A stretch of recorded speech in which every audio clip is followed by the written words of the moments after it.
By election ಘೋಷಣೆಗೂ ಮೊದಲೇ ಬೊಂಬೆ ನಾಡು ರಣರಣ ಅಂತ ಇದೆ. ದಿನದಿಂದ ದಿನಕ್ಕೆ ಸಾಕಷ್ಟು ಬೆಳವಣಿಗೆಗಳಾಗ್ತಾ ಇದೆ.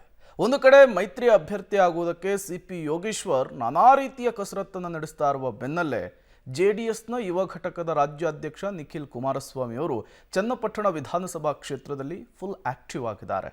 ಬನ್ನಿ, ಕುರಿತಂತೆ ಒಂದು ವರದಿ ಇದೆ, ನೋಡ್ಕೊಂಡು ಬರೋಣ. ಚನ್ನಪಟ್ಟಣ ಉಪಚುನಾವಣೆ ಅಖಾಡಕ್ಕೆ ನಿಖಿಲ್ ಎಂಟ್ರಿ. ಇಂದಿನಿಂದ ಮತ್ತೆ ಚನ್ನಪಟ್ಟಣ ಕ್ಷೇತ್ರದಲ್ಲಿ ಸಂಚಾರ. ಇತ್ತ ಟಿಕೆಟ್ಗಾಗಿ ಕಸರತ್ತು ನಡೆಸ್ತಾ ಇರೋ ಸಿಪಿವೈಗೆ ಕೌಂಟರ್. ಚನ್ನಪಟ್ಟಣ ಉಪಚುನಾವಣೆಗೆ ದಿನಾಂಕ ನಿಗದಿಗೂ ಮೊದಲೇ ಬಿಜೆಪಿ ಜೆಡಿಎಸ್ನಲ್ಲಿ ಟಿಕೆಟ್ ಫೈಟ್ ತಾರಕಕ್ಕೇರಿದೆ. ಸಿಪಿವೈ ಹಾಗೂ ಎಚ್ಡಿಕೆ ನಡುವೆ ಮುಸುಕಿನ ಗುದ್ದಾಟ ಏರ್ಪಟ್ಟಿದೆ. ಮಾಜಿ ಸಚಿವ ಸಿಪಿ ಯೋಗೇಶ್ವರ್ ಟಿಕೆಟ್ ಪಡೆಯೋಕೆ ನಾನಾ ರೀತಿಯ ತಂತ್ರಗಾರಿಕೆ ಮಾಡ್ತಿದ್ದಾರೆ. ಈಗಾಗಲೇ ಒಂದು ಬಾರಿ ದೆಹಲಿಗೆ ಹೋಗಿ ಬಂದಿರುವ ಸಿಪಿವೈ ಸೋಮವಾರ ಮತ್ತೆ ದೆಹಲಿ ಪ್ರವಾಸ ಹಮ್ಮಿಕೊಂಡಿದ್ದಾರೆ. ಇದರ ನಡುವೆ ಸಿಪಿವೈ ಟಕ್ಕರ್ ಕೊಡೋಕೆ ನಿಖಿಲ್ ಕುಮಾರಸ್ವಾಮಿ ಎಂಟ್ರಿ ಕೊಟ್ಟಿದ್ದು ಚನ್ನಪಟ್ಟಣ ಕ್ಷೇತ್ರ ಪ್ರವಾಸ ಕೈಗೆತ್ತಿಕೊಂಡಿದ್ದಾರೆ.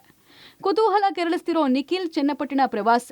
ಇಂದು ಇಡೀ ದಿನ ಚನ್ನಪಟ್ಟಣ ತಾಲೂಕಿನ ಹೊಂಗನೂರು ಪಂಚಾಯಿತಿ ವ್ಯಾಪ್ತಿಯಲ್ಲಿ 15ಕ್ಕೂ ಹೆಚ್ಚು ಗ್ರಾಮಗಳಿಗೆ ನಿಖಿಲ್ ಕುಮಾರಸ್ವಾಮಿ ಭೇಟಿ ನೀಡಲಿದ್ದಾರೆ.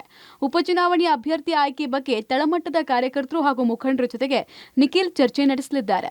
ಮೊದಲಿಗೆ ಕೆಂಗಲ್ ಆಂಜನೇಯ ಸ್ವಾಮಿ ದೇವಾಲಯದಲ್ಲಿ ಪೂಜೆ ಸಲ್ಲಿಸಿ ಕ್ಷೇತ್ರ ಪ್ರವಾಸ ಆರಂಭಿಸಲಿದ್ದಾರೆ. ಈಗಾಗಲೇ ಚನ್ನಪಟ್ಟಣದಲ್ಲಿ ನಿಖಿಲ್ ಸ್ಪರ್ಧೆಗೆ ಒತ್ತಡ ಹೆಚ್ಚಾಗಿರೋ ಹಿನ್ನೆಲೆಯಲ್ಲಿ ಉಪಚುನಾವಣೆಯಲ್ಲಿ ನಿಖಿಲ್ ಸ್ಪರ್ಧೆ ಮಾಡ್ತಾರಾ? ಹಾಲಿ ಜೆಡಿಎಸ್ ಕ್ಷೇತ್ರವನ್ನ ಉಳಿಸಿಕೊಳ್ಳೋಕೆ ಸ್ವತಃ ನಿಖಿಲ್ ಸ್ಪರ್ಧೆಗೆ ಇಳಿತಾರಾ ಎಂಬ ಪ್ರಶ್ನೆ ಉದ್ಭವ ಆಗಿದ್ದು ನಿಖಿಲ್ ಕ್ಷೇತ್ರ ಪ್ರವಾಸ ಕುತೂಹಲ ಮೂಡಿಸಿದೆ.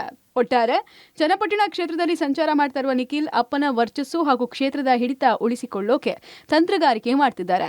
ಈ ಮೂಲಕ ಎಚ್ಡಿಕೆಯನ್ನ ಕ್ಷೇತ್ರದಿಂದ ಖಾಲಿ ಮಾಡಿಸಬೇಕು ಅನ್ನೋ ಪ್ಲಾನ್ ಸಿಪಿವೈ ಹಾಗೂ ಡಿಕೆಶಿದೇನಿತ್ತು, ಅದಕ್ಕೆ ಕೌಂಟರ್ ಕೊಡೋದಕ್ಕೆ ಮುಂದಾಗಿದ್ದಾರೆ. Vinay, public TV, Ramanagara.